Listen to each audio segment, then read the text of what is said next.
vient à présent à ce recul pour le droit des femmes au Texas. L'État américain très conservateur du sud du pays a ainsi adopté une loi restreignant très fortement le droit à l'avortement. Concrètement, les femmes n'auront que 6 semaines après le début de la grossesse pour pratiquer une IVG.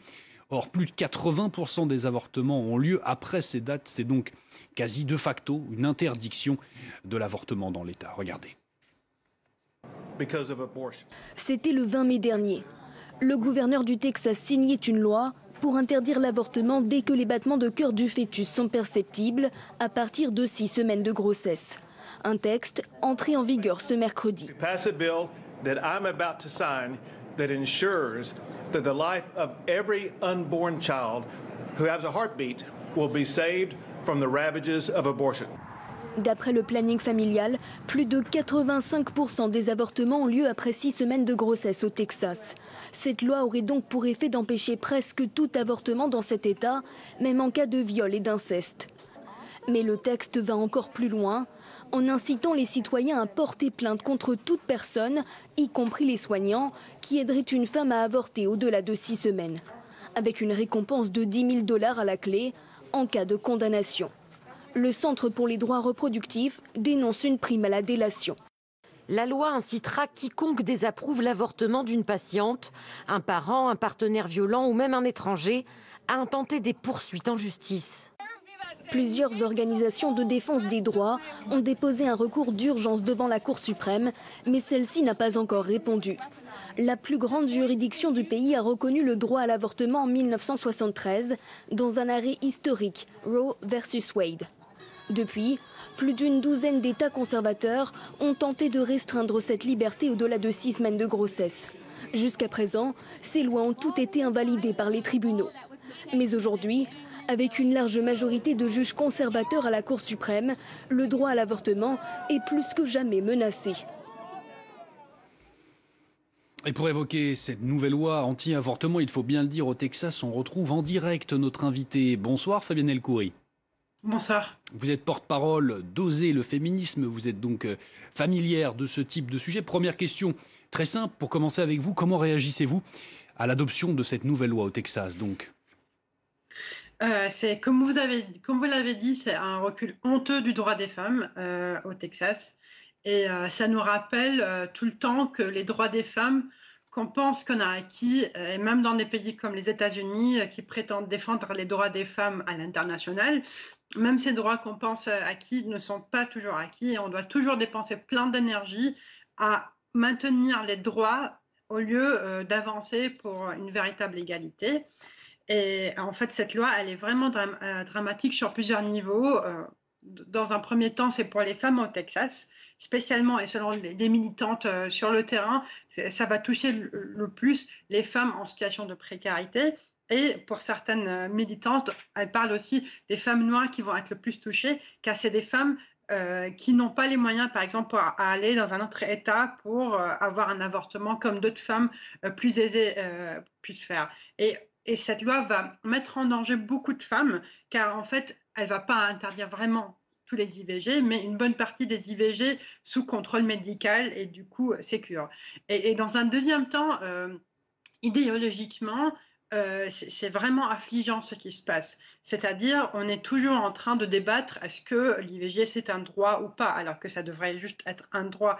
Et en fait, le fait de parler de battements de cœur, c'est vraiment des messages très anxiogènes, c'est assez culpabilisant.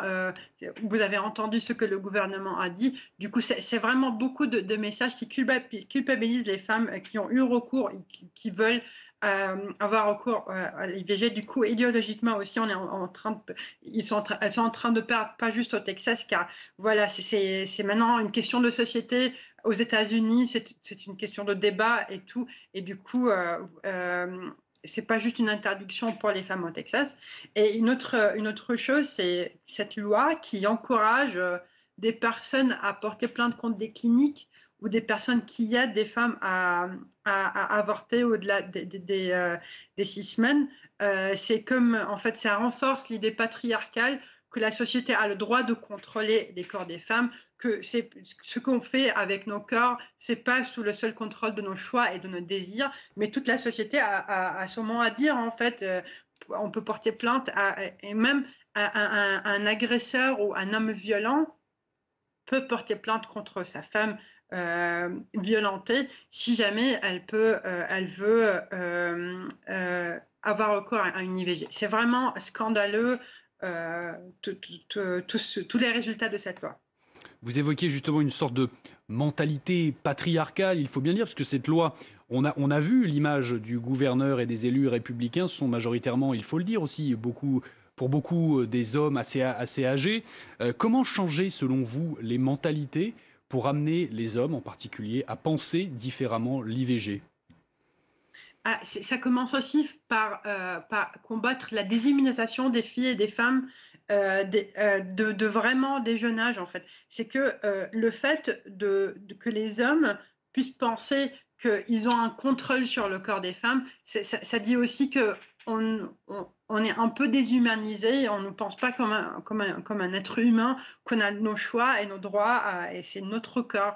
Et il faut pas mal travailler sur cette idée que le corps des femmes, ça nous appartient et c'est à nous de faire les décisions, et que le fait qu'on peut avoir un enfant quand on veut ne veut pas dire que c'est à la société de faire ce choix pour nous. En fait, il faut vraiment se concentrer sur ce message clé que le corps des femmes nous appartient et c'est nos choix et nos désirs et pas la société entière qui devrait avoir son mot sur ce qu'on fait avec nos corps. Un mot peut-être de manière plus générale avec vous, Fabienne El-Khoury, sur l'avortement. On a vu donc la situation au Texas avec cette nouvelle loi. Je voulais également vous interroger sur la situation en Europe, car c'est aussi le cas en Europe. Plusieurs pays, on pense notamment à la Pologne, qui durcissent le droit à l'avortement. Est-ce que vous craignez de manière plus générale une sorte de vague de durcissement de l'accès à l'avortement, notamment en Europe pour les femmes ? Oui, alors c'est toujours une inquiétude et en fait on a vu ça en Europe, on a vu ça dans plusieurs pays, que quand il y a vraiment ou bien un gouvernement conservateur ou bien une façon de réduire ce droit à l'IVG, mais aussi plein d'autres droits des femmes, il y aura toujours des hommes qui veulent et qui vont essayer de le réduire. On voit ça en Pologne, on voit ça dans d'autres pays. Du coup, c'est ce qu'on dit tout le temps, c'est que les droits des femmes, elles sont vraiment jamais acquis. C'est une lutte perpétuelle. Même par exemple, pour d'autres choses, on voit en Espagne que quand on diminue un tout petit peu le paquet pour la lutte contre les violences faites aux femmes, les violences vont augmenter. Du coup, c'est une véritable lutte perpétuelle. Et en Europe aussi, même en France, on essaye quand même. Par exemple, on avait des lois, on voulait sortir une loi pour prolonger le délai de l'IVG qui était quand même bloqué par la droite en France.